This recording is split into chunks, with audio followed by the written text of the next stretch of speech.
Krishnam Vande Jagadgurum. Salutations to Lord Krishna, the elder, the guide, and the giver of wisdom to the entire universe.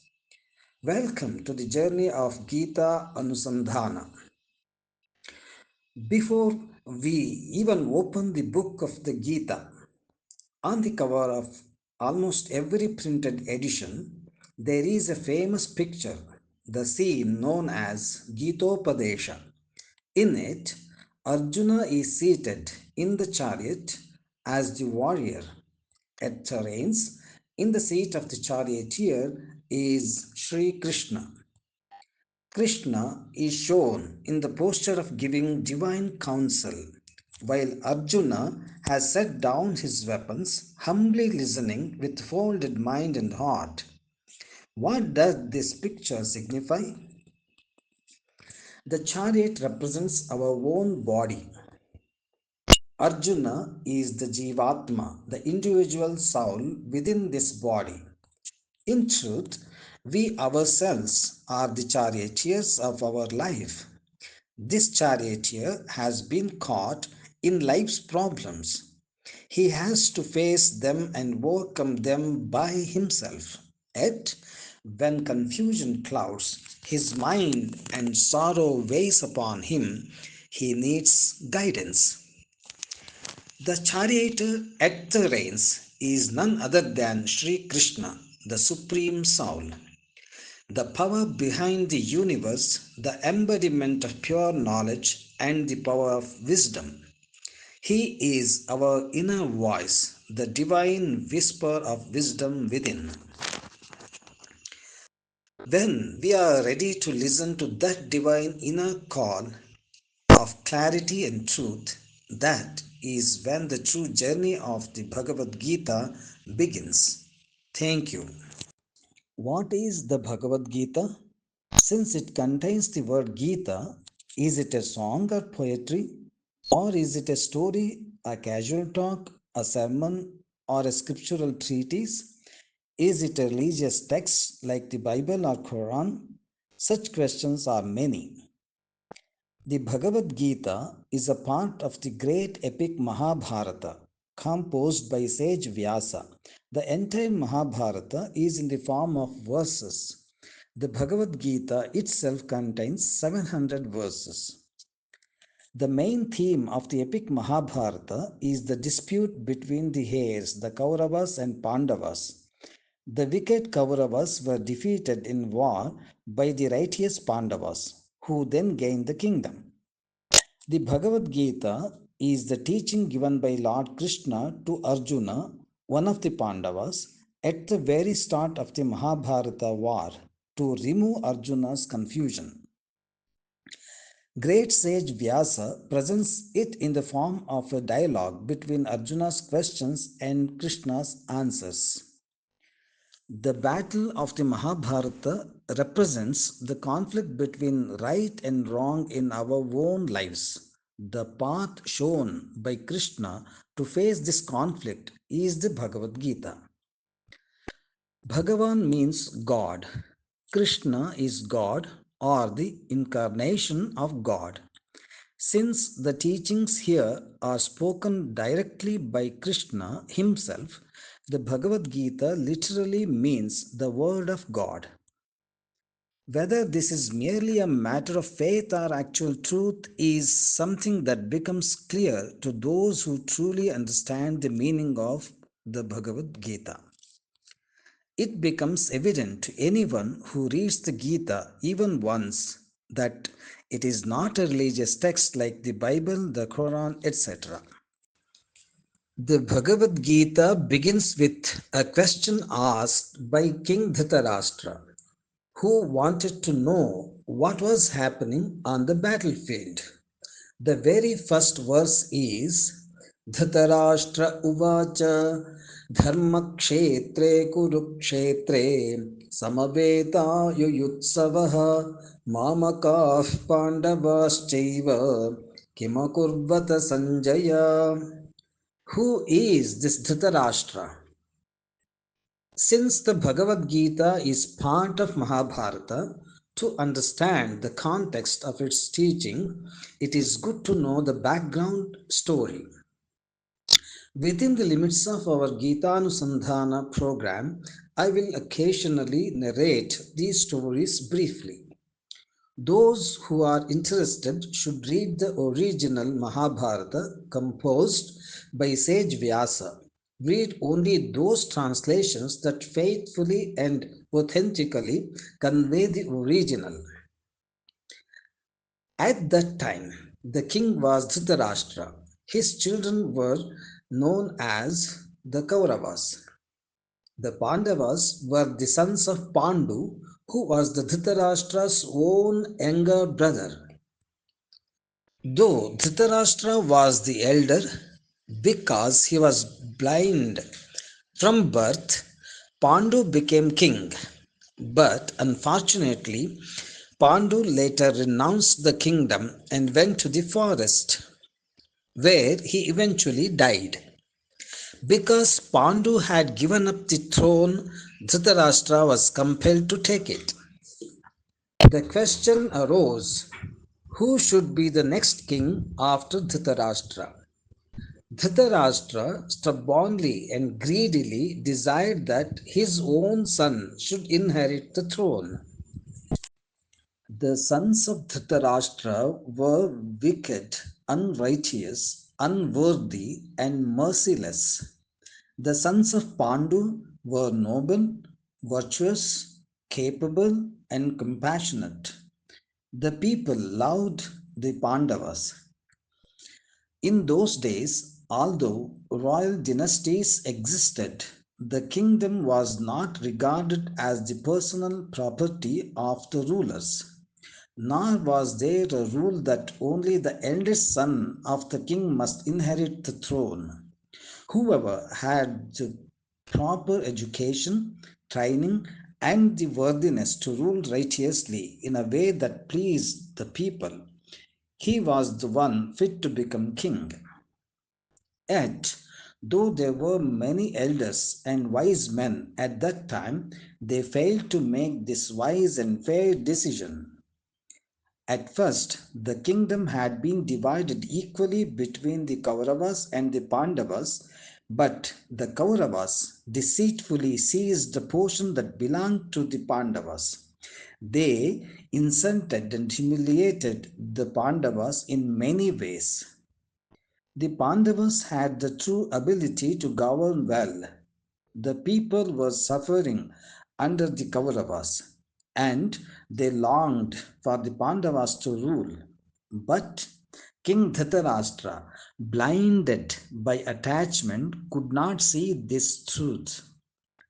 Thus, in the end, war became inevitable.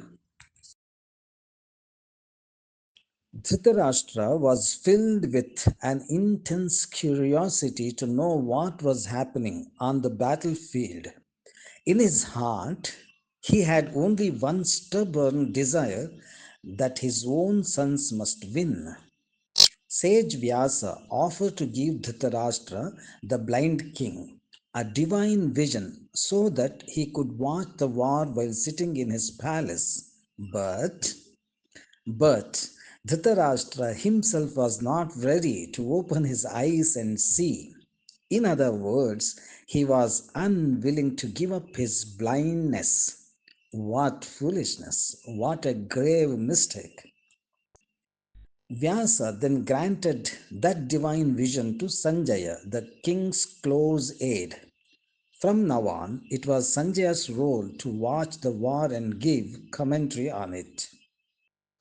O Sanjaya, tell me, what are my people and the Pandavas doing assembled at Kurukshetra, which is known as Dharmakshetra, ready for battle? This is the meaning of the very first verse of the Bhagavad Gita. Let us see next who the Dhritarashtra within us really is. Who is Dhritarashtra within us?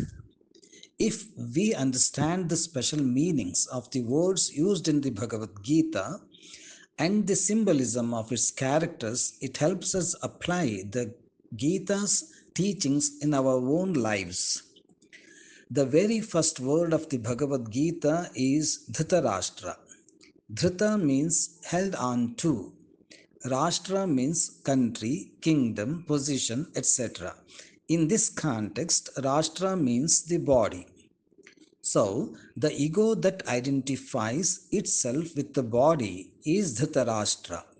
It is the limited awareness that thinks this body alone is myself, confined to this one birth. Therefore, it has no memory of the past lives nor knowledge of future lives. When one clings strongly to the relationships, wealth, status, desires, and ambitions that arise through the body, then the vision, that is wisdom, is lost. At such times, when victory and defeat are both natural possibilities, there arises the obstinacy that only victory must be mine, and the foolishness of refusing to even accept the possibility of defeat. This is the blindness of Dhritarashtra. Sanjaya is merely a reporter. He does not give advice about what is right or wrong, but he expresses his opinion clearly and fearlessly about what is right and what is wrong. Let us look at the meaning of word Sanjaya. Jaya means victory. One person's victory is usually another's defeat, but when the prefix sam is added, the word Sanjaya means mutual victory. In other words, it is a victory in which no one is defeated. Both sides win. Here, Sanjaya symbolizes life itself. Life is such that it makes everyone a winner. Life's experiences clearly show us what is wrong and what is right, but choice is ours. I, being the king of this body and this life, if the blindness, that is, lack of wisdom, is given up, then there will be no difficulty, no sorrow, and truly no such thing as defeat. The great war of the Mahabharata took place in a vast region called Kurukshetra. Today, it is located in the Indian state of Haryana. Since it is also a sacred pilgrimage site, it is called Dharmakshetra. The word kshetra commonly means field. The word kuru also means to do, to act. Thus, Kurukshetra can also be understood as the field of action or a place where one works. And what is the place where we work? It is our own body. Later, in the 13th chapter of the Bhagavad Gita, this very body is described as kshetra. But this kshetra, that is the body, exists in order to perform only right actions. That which is right is called dharma. To perform only right actions with this body is karma yoga. But if we are to do only the right, we must destroy wrong understandings and wrong habits. The battle is for that. In the very first verse, we must notice another important point. Mamakaha Pandavaha cha, my sons and the sons of Pandu. For Dhritarashtra, only his own children were his people.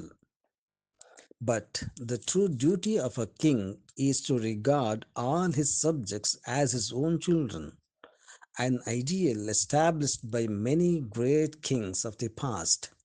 If only Dhritarashtra had felt even the slightest affection for the Pandavas, who were his own brother's sons, perhaps this war would never have taken place. Now, What kind of sons did Dhritarashtra have? The eldest was Duryodhana, who had already become the crown prince.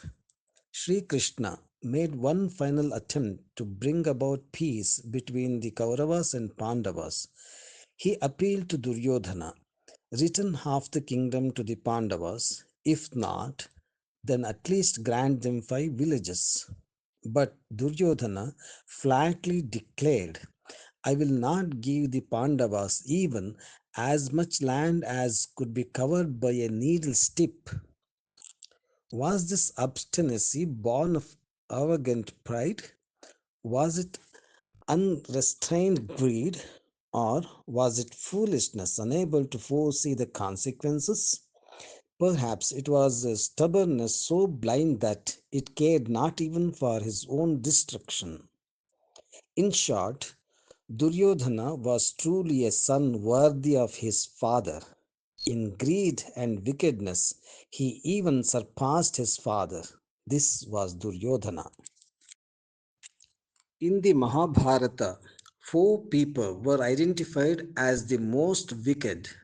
The first is Duryodhana, the second is his younger brother Dushasana, the third is Duryodhana's close friend Karna, and the fourth is his maternal uncle, that is his mother's brother Shakuni. Among them, the leader is Duryodhana himself. These four together are called Dushta Chatushtaya, a gang of 4 criminals. Duryodhana was a great scheming politician. He always tried to achieve his ends by exploiting the weaknesses of others. Even wise men could be driven into confusion and swayed to his side by his cunning. It is astonishing that even elders and men of knowledge such as Dronacharya and Bhishmacharya fell into his trap and fought on his side in the war. What then can be said about ordinary people?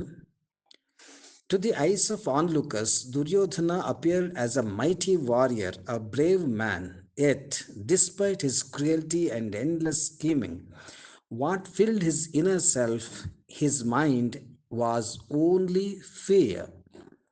This will become evident in the next 10 verses. Sanjaya, with his divine vision, begins to narrate to Dhritarashtra the events he is witnessing.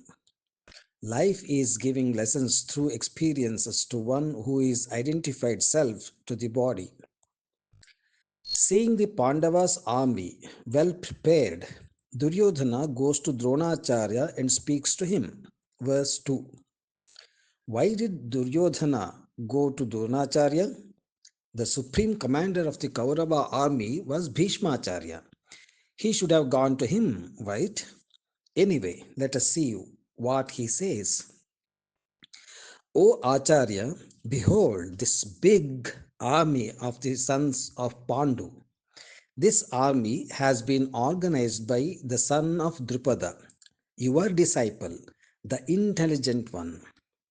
Verse 3. There was personal enmity between King Drupada of Panchala and Dronacharya. Drupada's son was Drishtadyumna. Drupada's daughter Draupadi was the wife of the Pandavas. The leadership of the Pandava army was taken up by Drishtadyumna. By pointing out that the son of your enemy is the commander of the opposing army, Duryodhana reminded Drona of his personal enmity. This is a fine example of Duryodhana's cunning nature making use of others' weaknesses. But what fault of the son just because the father was an enemy? Yet Dronacharya still gave Drishtadyumna his education when he came to him as a student. Now, Duryodhana provokes Drona by saying, look, your disciple is standing against you. He tries to stir up Drona's ego and even anger toward his own student. At the same time, by praising the opponent as intelligent, he adds a little fuel to the fire of Drona's anger. And yet, by acknowledging that the Pandavas have a big army, Duryodhana inadvertently reveals his own fear. Duryodhana gives a big list of the great heroes on the side of the Pandavas. Moreover, he even calls them Maharathas, equal to Bhima and Arjuna. Maharatha is the highest title of honor for a warrior. Duryodhana has a special fear only for these two mighty warriors, Bhima and Arjuna. On his own side, he names only a few warriors and then says, there are so many other heroes well versed in battle. The word Visharada, well versed, is a very general term, meaning simply they know how to fight. He adds that they have already given up their lives for my sake. His intention might have been to say they are ready to give up their lives for me, but the actual words that came out were Madarthe Tekta Jivitaha, those who have given up their lives for my sake, which sounds as if they are already dead. It is as though he admits defeat before the war has even begun. Verses 7, 8, and 9. Duryodhana's inner mind is telling him that his defeat is certain. Still, he shows a vast display of courage, and somewhere deep inside there remains a faint hope if somehow, by some means, victory is possible. Duryodhana says, under Bhishma's leadership, our military strength is less, but under Bhima's leadership, their military strength is greater. Verse 10. This sounds ridiculous to us. Why? Because Duryodhana's army numbered 11 Akshauhinis, while the Pandavas had only 7 Akshauhinis. An Akshauhini is the precise measurement of an ancient army detailing the fixed number of chariots, elephants, cavalry, and foot soldiers. Finally, Duryodhana requests Dronacharya, standing firm in your respective positions in the army, all of you must protect only Bhishma. This too surprises us, for although Bhishma was aged, his power had not diminished. Moreover, he was Icha Marani, capable to choose the moment of his own death. No one else could kill him. This shows us how deeply fear was rooted in Duryodhana's heart. You can imagine it yourself. Generally, the prefixes dur, dush, or dus are used in the sense of something bad or evil. Hence, many people object, asking, would any parents ever give such bad names to their children, like Duryodhana or Dushasana?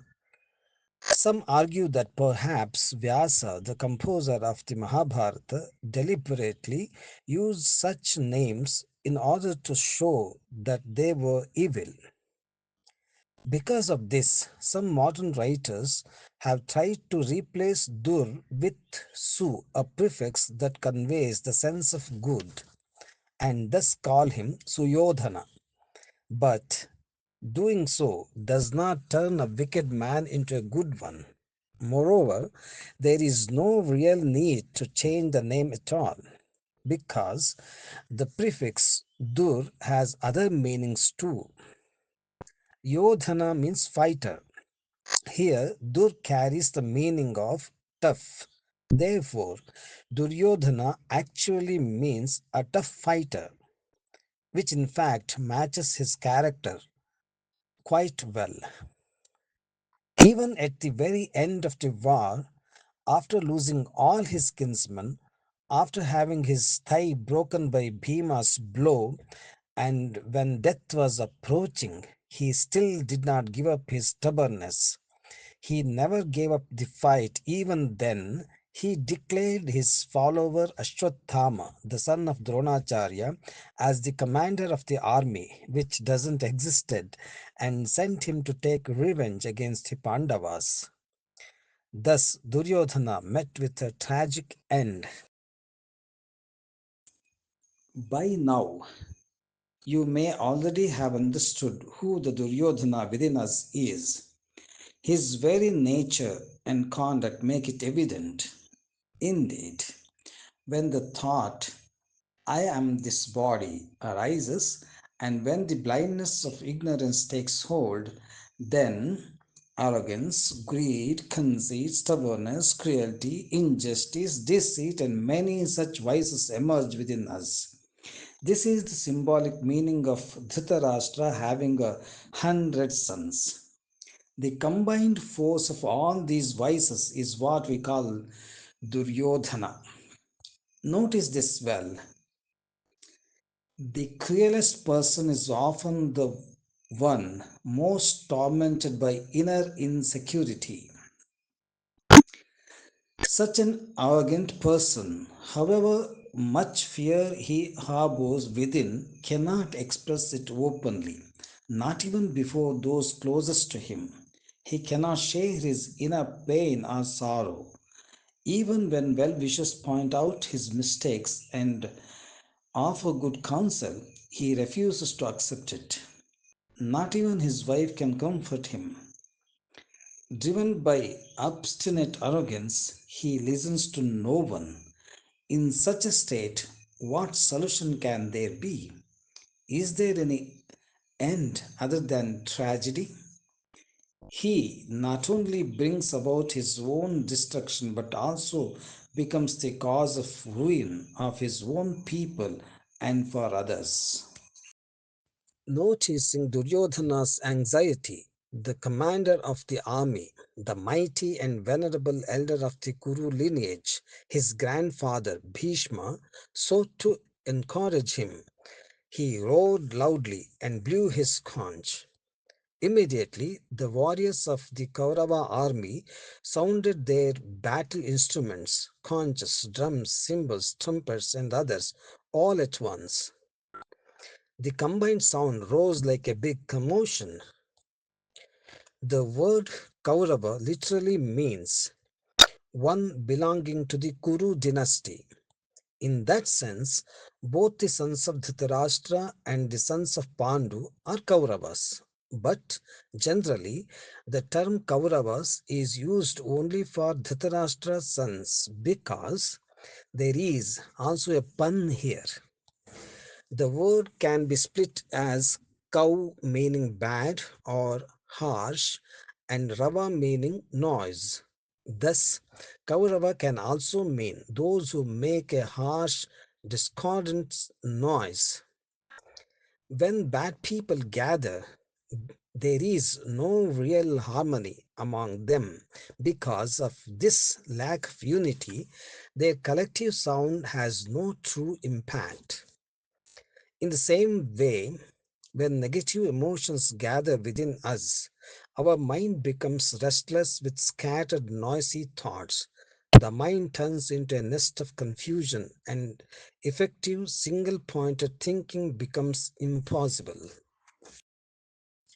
Now it is the turn of Pandavas. Earlier, we saw how the word Kaurava can, by way of pun, also suggest one who makes a harsh and discordant noise. In the same way, the word Pandava too carries a special meaning. The word Pandu means bright white color. This shining white color is a symbol of purity and knowledge. From such purity and knowledge arise noble qualities within us: peace, love, harmony, selflessness, sacrifice, compassion, etc. Thus, the Pandavas symbolize these noble virtues. After the uproar of the Kauravas' war trumpets, the Pandavas too lifted their conches and instruments. By sounding them, they too declared, "We are ready for battle." First, Madhava, that is Krishna, and Pandava, that is Arjuna, seated on a great chariot drawn by white horses, blew their divine conches. The phrase Mahati Syandane Sthitau, seated on a great chariot, carries symbolic meaning. While Syandana means a chariot in general, it specifically suggests a chariot that moves swiftly and smoothly. The adjective Mahat has many shades of meaning: great, excellent, auspicious, praiseworthy, strong, victorious, noble. All these senses are fitting here. In the symbolic sense, this Mahat Sendanam, the great chariot, represents the strong, well prepared body refined through yogic discipline. In this 14th verse, Krishna is addressed as Madhava. This is not a word chosen merely for the convenience of the meter of the verse, but one that is perfectly fitting for the context. If it was simply a matter of meter, instead of Madhava, the word Yadava too could have been used. Likewise, in this verse, Arjuna is referred to as Pandava, which also suits the situation. In the following verses, too, different names are used at different times, each being most appropriate for the particular context. Let us look at the situation here and the deeper meanings of these names. Earlier, we saw that Mahat Sendanam, great chariot, symbolizes the body strengthened and refined by yogic practice. In that body, seated as the charioteer who directs it, is Madhava. The word Madhava is interpreted as follows: Ma means Lakshmi, the goddess of prosperity, and Dhava means husband. Thus, Madhava means the husband of Lakshmi, that is Vishnu. Another meaning comes from the root ma, to measure. Everything that can be measured, length, breadth, height, strength, weight, everything that falls under the category of measurable entities, that is, the whole universe, is denoted by ma. That which cannot be measured, the infinite, is God Himself, the true Lord of this universe. Lakshmi can also be understood as the entities having lakshanas, means characteristics. Vishnu means the one who pervades everything and propels it forward. Thus, Vishnu, the all pervading power who upholds and moves the universe, has incarnated in human form as Krishna. Therefore, in this verse, Krishna is rightly addressed as Madhava. The conches blown by Krishna and Arjuna are described as divine. Whenever something is called divine, it is understood to have the power to cure diseases, remove anxieties, and absolve sins. The great chariot was yoked with white horses, Shvetair Hayair Yukte. White color symbolizes purity. Horses represent the senses. Purity of the senses means seeing only what is good, hearing only what is good, and so on. Among the Pandavas, though Yudhishthira was the eldest, let us look at the significances in the order given in the verses.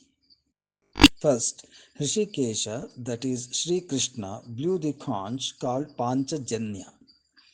Hrishika means the senses, all the faculties through which we experience the world, including the mind, are Hrishikas. The one who has complete mastery over the senses is Hrishikesha. He alone is the charioteer of this chariot, that is the body, the holder of the reins of the horses, that is the senses, Madhava. According to a Puranic story, Vishnu slew the demon Panchajana. From his body arose a conch which Vishnu kept in his hand. Jana means that which is born, that which is created. Pancha means five. Panchajana therefore refers to the five great elements space, air, etc. What is born of the five elements is the body. Thus, the body itself is Panchajanya. When the demonic nature born of ignorance is destroyed, it becomes the possession of Madhava. The one who blows it is the Supreme. Through his body and mind, the devotee enables the Lord to act. This is also the deeper meaning of Arjuna entrusting the reins of his chariot to Sri Krishna. It signifies it is not I who act, but through me the Lord performs the actions. Dhananjaya, that is Arjuna, blew his conch named Devadatta.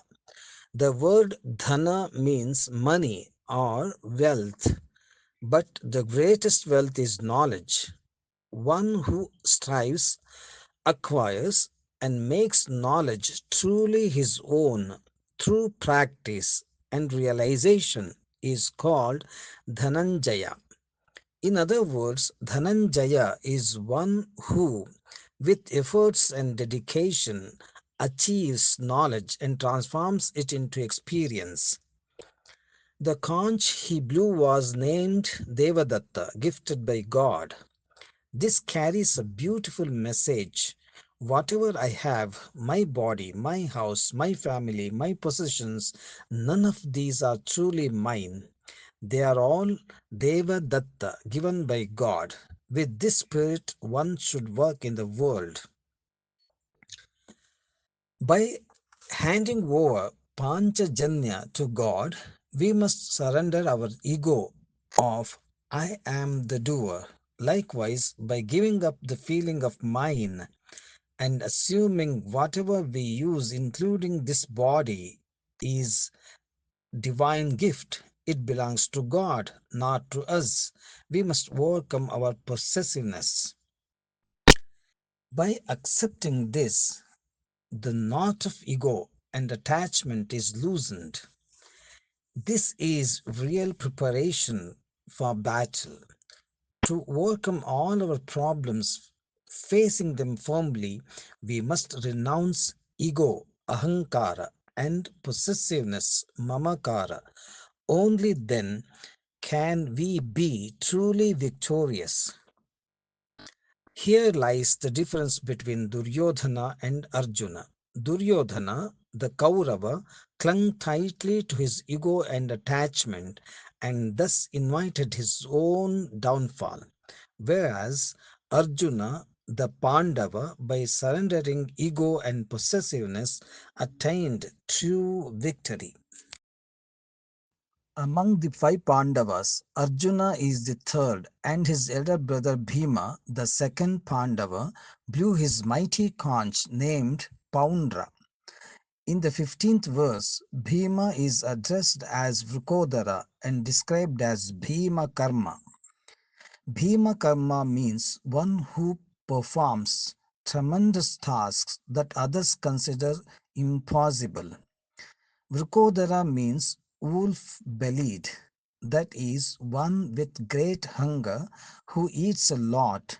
Because of his strenuous physical labor, Bhima naturally needed more food, and so he ate heartily. But as many painters wrongly depict, he was not pot-bellied. Rather, like a wolf, he had a lean stomach. The word vruka also means the digestive fire, Jataragni. Thus, the name suggests excellent digestive power. When food is well digested, it nourishes the body, giving strength and health. The path of yoga is not an ordinary task. It demands a strong body. To sustain long periods of pranayama and meditation, one needs great physical stamina. Bhima's conch was great indeed. Its name was Poundra. The word Pundra refers to something like the sugarcane stalk or bamboo pole. Poundra means that which is related to Pundra. Our spinal column itself is Pundra, and what is connected with it is the Sushumna Nadi. The aim of pranayama is to channel the pranic energy to flow through this Sushumna. To achieve this is truly a Bhima Karma, a mighty task indeed. Bhima, the one who slew the 100 Kauravas with his mighty mace, symbolizes the tremendous power needed to crush lust, anger, pride, and the countless other vices. It's only through tremendous strength that when the Sushumna Nadi is awakened and the inner chakras are energized, all such defects can truly be destroyed. Next, Yudhishthira, the eldest among the Pandavas, blew his conch named Ananta Vijaya. In the 16th verse, Yudhishthira is described with two epithets, Kunti Putra, son of Kunti, and Raja, king. The mention of mother's name here carries deep significance. As the proverb says, the mother herself is the first guru. For a person to become successful in life, the role of mother is immeasurable. The foundation she lays in childhood shapes the child into a strong and noble personality. The success of Yudhishthira was deeply rooted in influence of his mother Kunti. Thus, by calling him Kunti Putra, due honor is rendered to the mother who nurtured his emotional and moral personality. Equally striking is the fact that though Yudhishthira did not possess a kingdom at that time, he is still addressed as Raja. This is because all the true qualities of a king were inherent in him: the skill of governance, the responsibility of to protect both kingdom and subjects, and the dharmic wisdom to dispense justice. Moreover, the word Raja also carries the meaning Tejasvi, one who radiates spiritual brilliance. A person firmly engaged in yogic discipline naturally shines with such a radiance. That very brilliance inspires the assurance that such a seeker is bound to attain success. The very name Yudhishthira carries a great meaning. Yudhi means in battle, and Sthira means one who stands firm. Thus, Yudhishthira is the one who stands steady and unwavering in the midst of conflict, in battle, or in the effort to resolve any problem in life. Only the one who stands firm with determination is able to achieve victory. Unfortunately, in stories, dramas, and films, the character of Yudhishthira is often portrayed as weak, one who cannot take firm decisions, who does not rise against injustice, and who cries out helplessly at every small difficulty, calling upon Krishna. But when we turn to the original Mahabharata, Yudhishthira's true greatness becomes clear. His skill in diplomacy shows that he was truly worthy of being a king. Even in the art of warfare, he has no less valorous than Bhima and Arjuna. Only when we stand firm and fight like Yudhishthira can we gain victory in the struggles of our own life. The name of Yudhishthira's conch is Ananta Vijaya, endless victory. It signifies the final triumph that never knows defeat. When the enemy is destroyed once for all, the victory becomes permanent. Since the problem is removed from its very root, there is no possibility of being trapped again in its cycle. In the Bhagavad Gita, too, it is declared that when the seeker is freed from the bondage of karma, he attains the eternal state of moksha. Thereafter, he is never again caught in the endless cycle of birth and death. This is the true Ananta Vijaya, the endless victory. Let us now reflect on the last two of the Pandavas, Nakula and Sahadeva, the twin brothers. Sahadeva was born just a few minutes after Nakula. As the moment of battle drew near, both of them blew their conches. Let us first understand the deeper meaning behind their names. The word Nakula can be broken down into Na meaning not and Kula meaning family. So Nakula may be interpreted as one who is detached from worldly ties. This symbolizes freedom from worldly attachments. It is often our emotional entanglements and worldly relationships that become the root of inner conflicts and commotion in the mind. Nakula's conch is named Sughosha, which literally means the vast sound of the high pitch. The word Sughosha means a good, resonant, high pitched sound. In a deeper sense, it refers to the sacred sound of Om. Om is formed by the coming together of A, U, M, blending into a single divine vibration, a sound beyond the range of human voice, something we cannot pronounce fully using just our vocal cords. It lies beyond the physical limitations of this world. However, to some extent, through certain musical instruments with fine tuned frequencies, it can be heard. In certain deeper states of yogic meditation, one may get an experience of this true Om.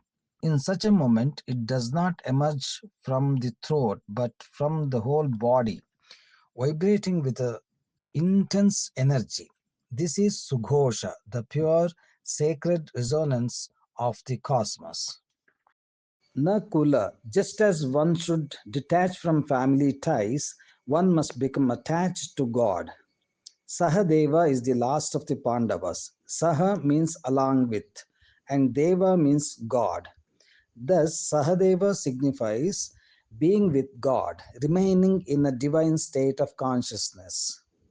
Sahadeva's conch is named Manipushpaka. The word mani refers to crystals or precious gems. Therefore, Manipushpaka means a flower made of crystal or gems. Any natural flower does not last long. It blooms for a short while, dazzles with its colors, and then withers away. But a flower made of crystals or gems never fades and never loses its luster. Similarly, one who remains in divine consciousness becomes free from aging and death and is forever blissful. Next, in verses 17 and 18, it is mentioned that many others from the Pandava side also blew their respective conches in an organized manner. Overall, it becomes clear that all the war instruments in the Pandava army were played in harmony, coordination, and rhythmic order. What was the effect of this? Let us look at verse 19. All the combined sounds of the conches and other war instruments played by the Pandava side merged into one mighty roar that echoed across the earth and the heavens. This sound made the hearts of Dhritarashtra's sons tremble with fear. Both armies are ready for battle. Before the war begins, Arjuna thinks, I must pause in the middle and look at both armies. This is indeed a wise decision. So Arjuna lifts his bow and tells Lord Krishna, his charioteer, place my chariot in between the two armies. I wish to see all those who have gathered here to fight. I want to know whom I must battle with. Let me see those who have come to please that wicked minded Duryodhana, meaning those who in their foolishness are ready to perish. While narrating this to Dhritarashtra, Sanjaya addresses him as Mahipate, which means the Lord of the earth. Also, in these verses, Lord Krishna is referred to as Hrishikesha and Arjuna as Pandava. To Dhritarashtra, the king who wishes his son to inherit the throne, Sanjaya is indirectly warning. The son of Pandu, under the guidance of Sri Krishna, holding his bow, is ready for war. The word Mahipati carries yet another meaning. Mahi means earth, which here refers to physical body. The individual soul thinks that it is the master of this body, but the one who truly governs and directs it is Hrishikesha, the supreme soul. The Pandavas understand this truth, the Kauravas do not. In verse 20, Arjuna is described with an adjective, Kapidhvaja, meaning one whose flag bears the emblem of monkey. The restless monkey bound on the flag symbolizes the mind brought under control. Before the battle, that is, before attempting to solve any problem, the mind must be steady and disciplined. Only when the mind is under control can one stand between the two armies and clearly examine the good and evils. As Arjuna requested, Sri Krishna positioned the chariot between the two armies in such a way that important people like Bhishma, Drona, etc. could be seen, and said, O Partha, take a look at the army of the Kauravas. There is a special reason why only Bhishma and Drona are mentioned here in this shloka. You will soon see its significance. Sri Krishna is once again referred to here as Hrishikesha, the Lord of senses, which is clear and meaningful. But calling Arjuna Gudakesha in this context is very striking. Gudaka means deep sleep, the state of complete forgetfulness. One who has control over such a sleep is Gudakesha. This was a unique quality of Arjuna. He was never careless or negligent, not even in sleep. He was always alert and vigilant. In a war, such unwavering alertness is absolutely essential. Only then can victory be assured. In fact, when we try to give up a bad habit, even a slight lapse of attention can make us its slave again. Right after calling Arjuna Gudakesha, Sanjaya addresses Dhritarashtra as Bharata, and that seems almost ironic. Bharata literally means see with the light of knowledge. Sanjaya is reminding Dhritarashtra to awaken his inner vision, but as the saying goes, one who is asleep can be awakened, one who pretends to sleep cannot be awakened. Dhritarashtra does not wish to wake up. Standing between the two armies, Arjuna was carefully looking all around. On both sides, he saw only his own kith and kin, elders equal to father in position, uncles, children, grandsons, relatives through marriage, dear friends, companions, and revered teachers who had once imparted knowledge. Everyone on both sides were his own people. This is what the son of Kunti, Arjuna, observed. Ah, what a great mother Kunti was! How nobly she had raised her sons, instilling in them such noble values. Where is Arjuna, who could see even Duryodhana and his followers as his own relatives? And where are Dhritarashtra and his sons, who could not even consider their own cousins as their own? The 27th verse that calls Arjuna Kaunteya, the son of Kunti, brings out the greatness of a mother. It is the mother's sacred role to nurture her children in such a way that when they grow up, they become worthy citizens serving their nation, society, and humanity. The Pandavas had borne every humiliation with great patience. For years, they had tried every just means to reclaim their rightful share of the kingdom. They endured exile, hardships, and deep suffering. If they had wished, they could have waged war long ago, but knowing the dreadful consequences of war, they saw it only as the very last resort. Many mistook this patience for weakness. Even when both armies had gathered fully prepared on the field of Kurukshetra, Yudhishthira still made one final effort for peace. Yet, all attempts to prevent the bloodshed of war failed. And now, as Arjuna stood between the two mighty armies, he began to think of the deaths that war would bring, the grief that would follow, and the terrible consequences that would unfold.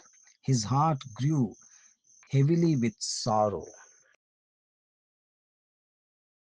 The first chapter of the Bhagavad Gita is called Arjuna Vishada Yoga, the yoga of Arjuna's sorrow. In the Mahabharata, sage Vyasa did not give specific names to the chapters of the Gita.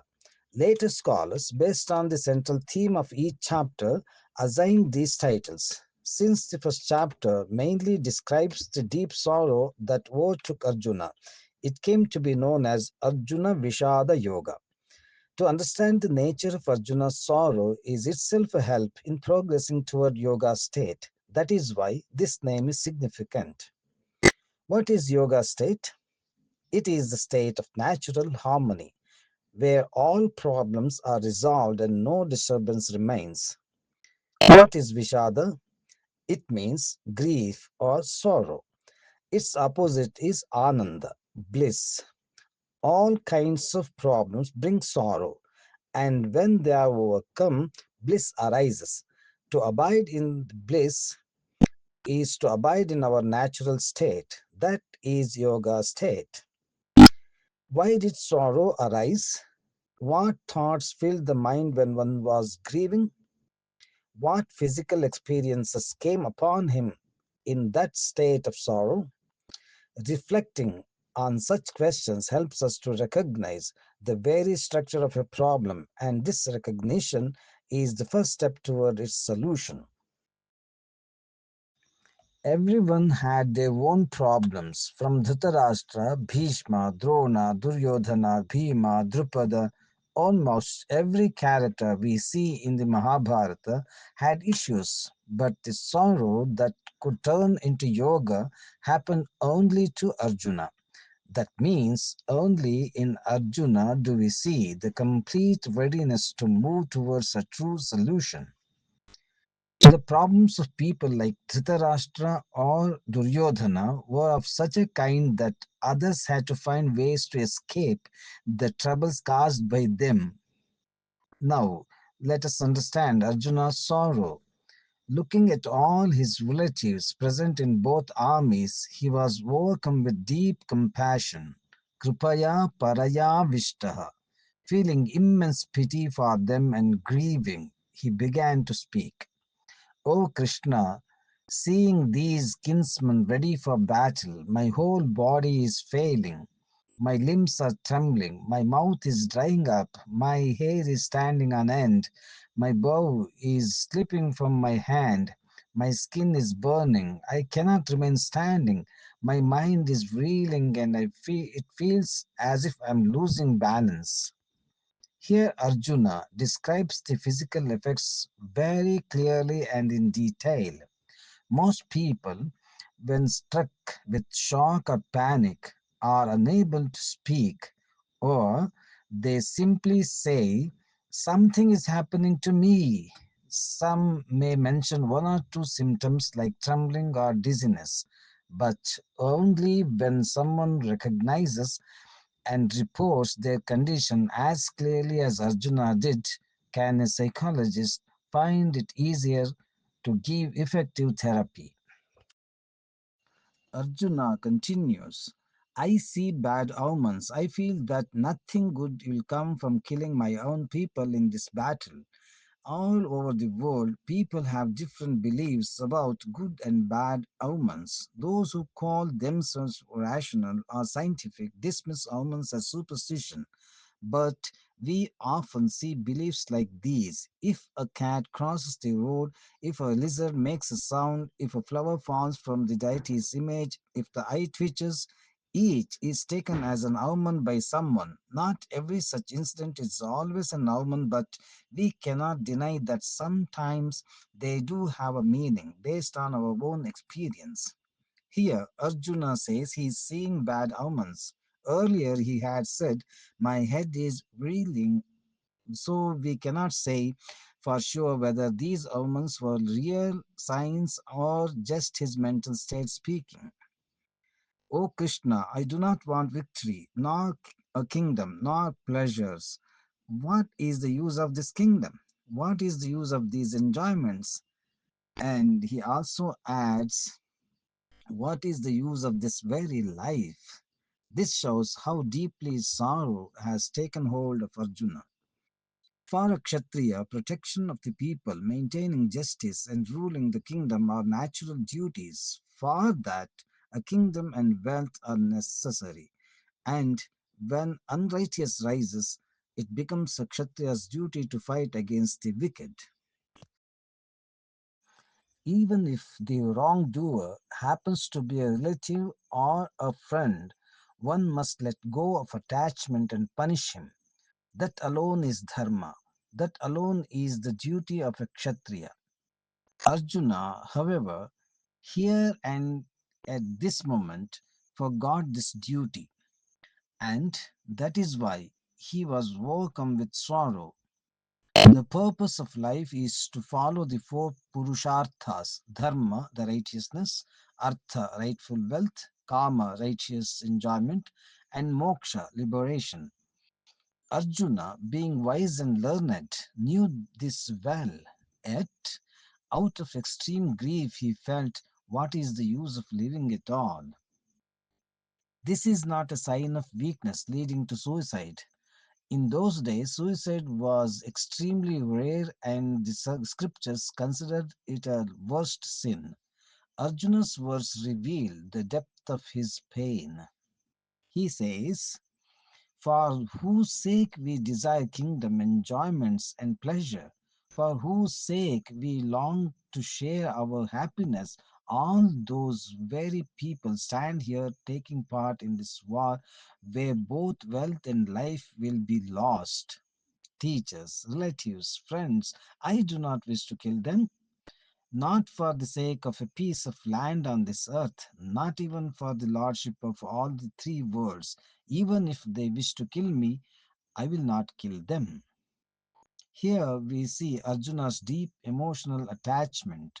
Such strong feelings can cloud one's judgment and prevent one from seeing right and wrong clearly. Attachment influences decision making, which causes dereliction of duty. Arjuna continues to speak. What joy can we have in killing these sons of Dhritarashtra? How can we ever be happy after destroying our own kinsmen? Even though they have committed heinous crimes, by killing them, we too will be guilty of sin. Therefore, it is not right for us to slay our own relatives, these sons of Dhritarashtra. Here, Arjuna's logic seems to falter. On one hand, he calls them atatais, aggressors who have committed terrible crimes. But then he says that killing such aggressors would bring sin.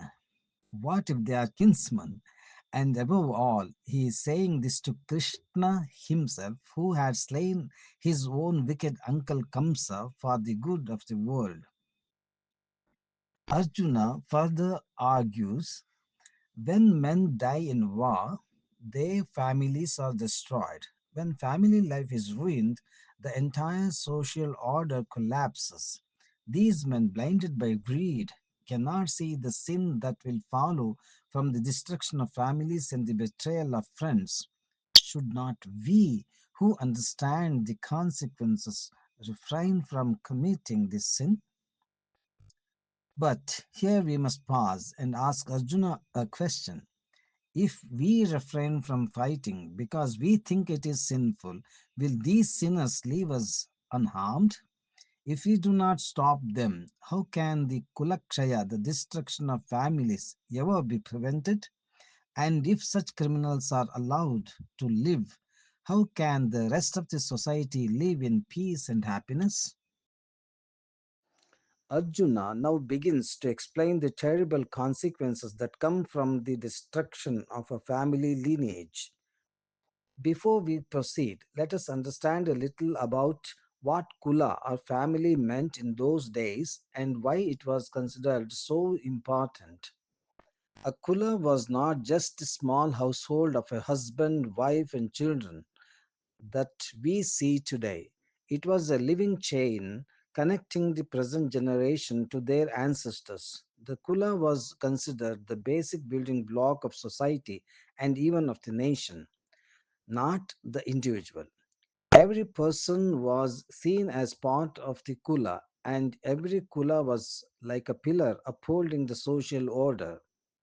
Each Kula had its own sacred responsibilities, preserving a particular branch of knowledge, continuing a specific occupation, and maintaining its dharma.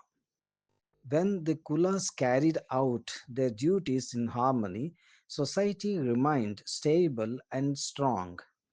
But when a Kula is destroyed, there is no one left to carry out those sacred duties. This leads to the collapse of social order, and from that disorder, adharma, the unrighteousness, begins to grow and spread. Arjuna says that when unrighteousness spreads in society, the women of the family become badly affected. When women lose their purity and stability, Varna Sankara arises. To properly understand Arjuna's words, we must first know the role of woman in the family system and what the system of Varna, the social order, means. The Sanskrit root varna means to describe. Thus, varna refers to the way a person is described, their qualities, temperament, inclinations, and the natural work they choose to do. When the family system is strong, children grow up with a clear understanding of their place in this order and have no confusion about it. Women have a natural and unique power, the ability to adjust and harmonize with a new family system, adaptability, and to create children of the desired nature which suits that system. But when war kills many men, many families are left unprotected and broken. In such insecure conditions, women are unable to fulfill their sacred role.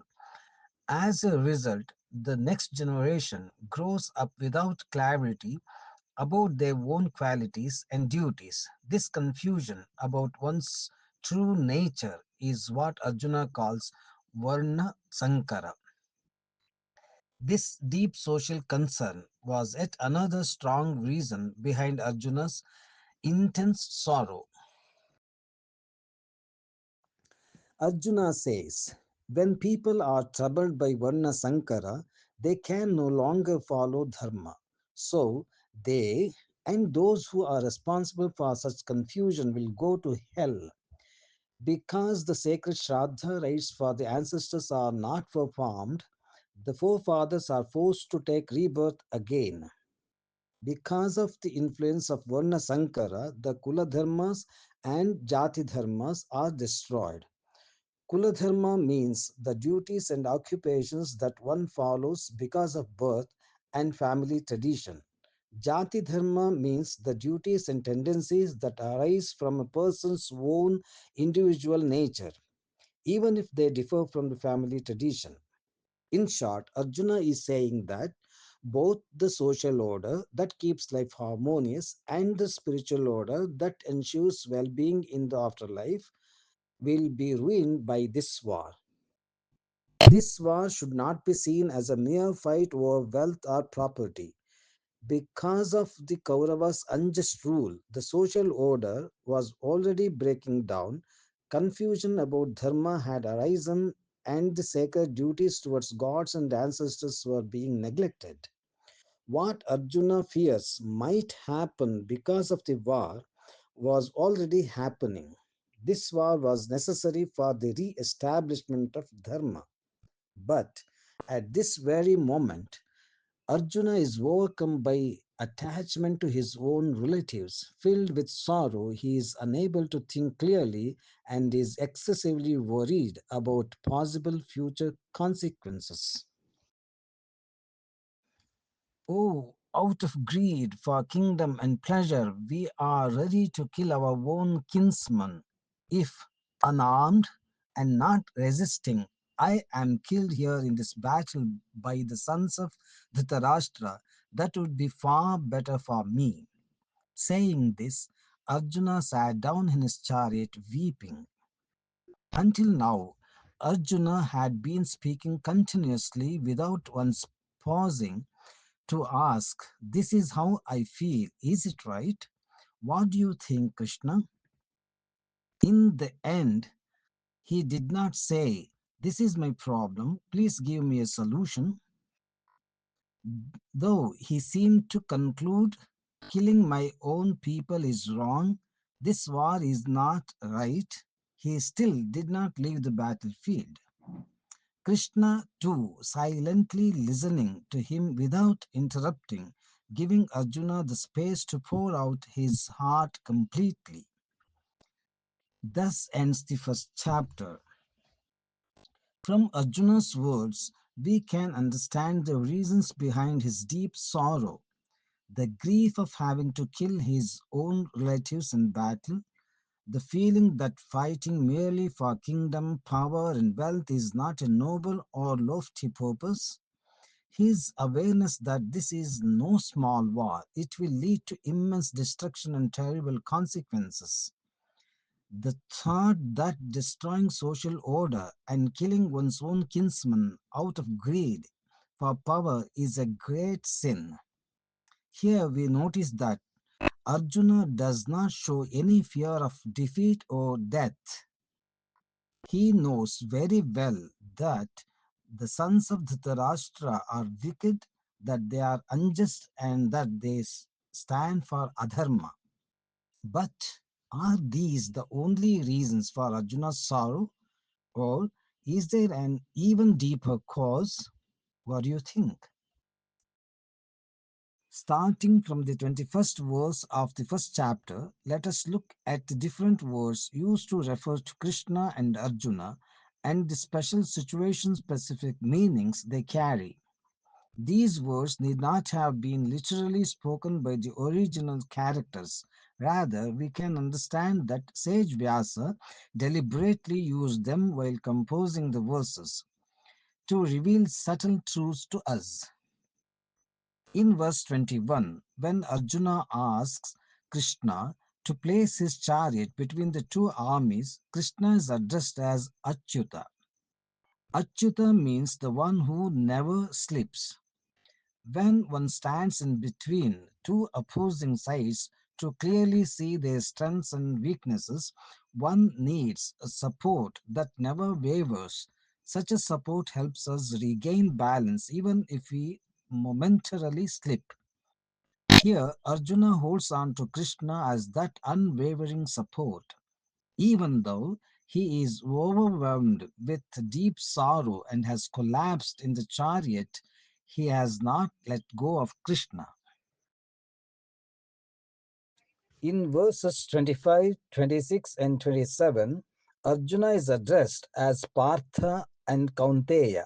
Both these words come from the names of Arjuna's mother, Pritha and Kunti.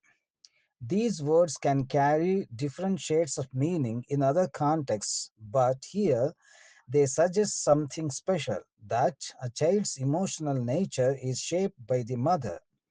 These names hint that Arjuna is about to become deeply emotional as he looks at his own people standing before him. In verses 30 and 31, Arjuna speaks of feeling dizzy with grief and seeing bad omens. In that situation, he calls Krishna Keshava. The word Kesha literally means hair, but Keshava here has a deeper meaning. It refers to the divine halo like a shining aura that surrounds the head of great yogis and saints. For Yogeshwara Krishna, this divine radiance is natural. So, Keshava means Krishna, the one whose head is always surrounded by this divine glow. Such a person never gets shaken, never feels dizzy, never loses clarity, no matter what happens. That's why, in this moment of emotional weakness, Krishna is the most perfect companion for Arjuna. In verse 32, Arjuna asks, Kinno Rajyena Govinda Kim Bhogair Jivitena Va. O Govinda, of what use are kingdom, pleasure, or even life to us? Here Krishna is addressed as Govinda. Among the many meanings of the word go, the meaning knowledge is most appropriate here. Thus, Govinda means the Lord who is attained through knowledge. Worldly gains, which are temporary and full of sorrow, have no real value. What is truly valuable is the result of knowledge, moksha, eternal freedom and bliss. This is, in fact, what Arjuna ultimately seeks.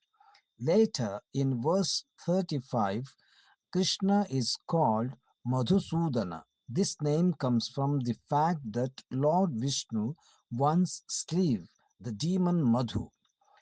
Our sweet sense of I, our ego, the feeling of I am this body is like a demon for us. It is this very ego that becomes the root cause of all our sorrows.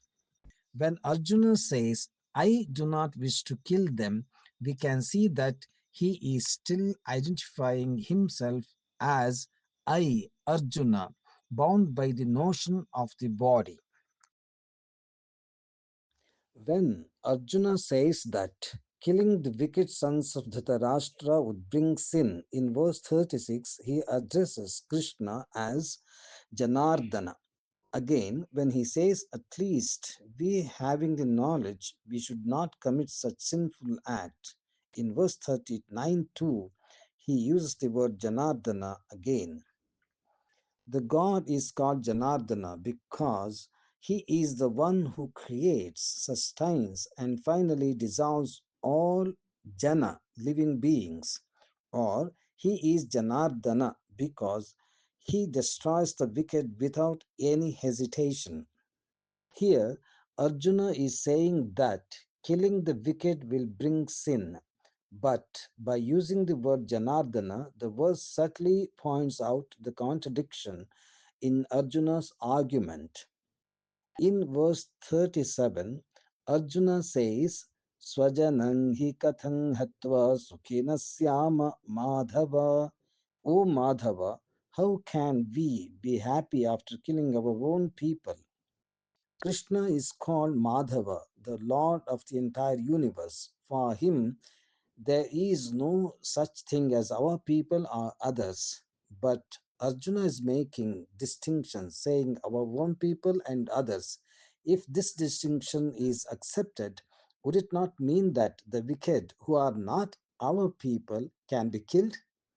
Is such partiality right? While speaking about the destruction of family traditions and the Varna Sankara, in verse 41, Arjuna addresses Krishna as Varshneya.